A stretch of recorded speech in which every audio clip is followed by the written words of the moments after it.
प्रातःकाल का हल्का शीतल बयार जब गंगा के किनारे लहराता तो मानो पूरी प्रकृति अपनी नींद से जागकर एक नई सुबह का स्वागत कर रही थी। मुनि विश्वामित्र ने चिड़ियों की चहचहाहट और गंगा के कलकल जल की आवाज को सुनकर अपनी आंखें खोली। उन्होंने देखा कि राम और लक्ष्मण उनके प्रिय शिष्य तृणशैयाओं पर सोए हुए थे। हे राम और लक्ष्मण, जागो, उन्होंने अपनी गहरी आवाज में कहा, जिससे भाइयों की नींद टूट गई। रात्रि समाप्त हो गई है और प्राची में भगवान भुवन भास्कर उदित होने वाले हैं। आलस्य को त्यागो।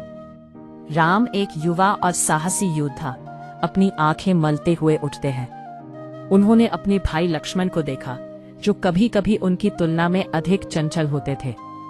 क्या हम तैयार हैं भाई? राम ने मुस्कुराते हुए पूछा। लक्ष्मण ने सिर हिलाया। उनके चेहरे पर एक उत्साह भरी चमक थी। कुछ ही क्षणों में दोनों भाई नित्य कर्म और स्नान से निवृत्त होकर गुरु के साथ गंगा तट की ओर बढ़ने लगे। सूर्य की पहली किरणें जब जल पर बिखरने लगी तो उन्होंने देखा कि वहां ऋषि मुनियों और तपस्वियों का एक शांत आश्रम था। रामचंद्र ने एक अत्यधिक सुंदर आश्रम को देखकर गुरु से पूछा, हे गुरुवर, यह परम रमणीक आश्रम किन महर्षि का निवास स्थान है? गुरु विश्वामित्र ने गर्व से उत्तर दिया, हे राम, यह आश्रम पूर्व काल में कैलाशपति महादेव का है। यहाँ महादेव ने घोर तपस्या की थी। राम की आंखों में जिज्ञासा थी। उन्होंने सुना था कि महादेव की तपस्या इतनी शक्तिशाली थी कि देवराज इंद्र भी भयभीत हो गए। कामदेव को भेजा गया था उनके तप को तोड़ने के लिए। विश्वामित्र ने आगे कहा, लेकिन महादेव ने अपनी अथाह क्रोध में कामदेव को भस्म कर दिया। सुनकर राम का दिल हिल गया। कामदेव का नाम अनंग पड़ा और इस स्थल का नाम अंधदेश।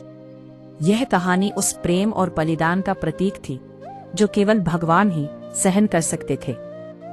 गुरु की आज्ञा पर सभी ने वहां रात्रि विश्राम का निश्चय किया। राम और लक्ष्मण ने वन से कंद मूल फल लाकर मुनिवर को समर्पित किए और सामूहिक रूप से प्रसाद ग्रहण किया।